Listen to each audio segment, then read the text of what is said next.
so you've already rocked the stage. What was the feeling when you walked on stage? Talk to us. I was pretty nervous at first because you're opening it, like there's no one like normally, like if you go in the middle of the set, it's kind of like you're doing an exam and like you just wait for someone to do all the hard work, then you peek over and just copy them and you get it all right.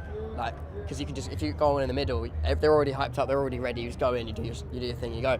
But with opening it, it's a bit like, they're just literally standing there like, come on then, it's a festival, I'm meant to be having fun.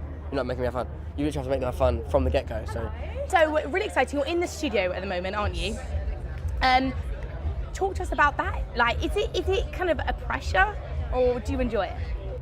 I think it's fun. I mean, obviously there's a pressure of recording a second album. It's got to be of a certain standard. Better than the first album. I think, if I could, obviously, but then at the same time you wanna keep giving the fans music. If I could, I'd release a second album today. But obviously, I have to kind of wait and make sure that it's perfect. And so it takes longer than people want it to take, but it has to take that time. Is there any experience in particular that's happened recently you've thought, oh my god, I have to write about it? Yeah, there's been a few. I've met certain people and thought, I want to write a song about you. So, really? Yeah, I've written songs about people personally, and there's one where I try and get their name in it as well, and it's quite funny. And do they notice?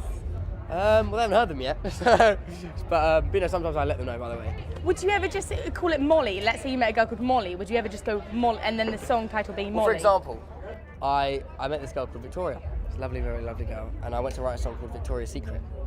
That was the idea behind the song, so it kind of went like that. So. I love that. So you're going to get so many texts, so many phone calls when your album gets released. It's like, thanks. Where's the money? Where's the money? I inspired that song. It's all about me. I pretty much wrote half the song. No, you're not getting any money from me though. Sorry about that. Just get a song. That's what you get. You're back and forth to America. Yes.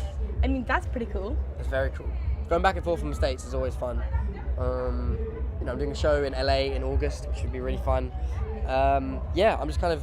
I think obviously, as things kind of took off in the US with my first album, I've kind of got to keep that going. I can't just, neglect the US and count on the UK. I can't go to the US and neglect the UK. So you've got to kind of balance it out. You've got to kind of be in all different places at once. So. And the US fans, are they different from your UK ones, or what are the differences and similarities? Accent, obviously. Like, oh my god, compared to oh my god. That's the two different accents. And they're both as dedicated to each other, really. I can't really tell them apart in terms of their dedication. There's some crazy ones over here and there's some crazy ones over there.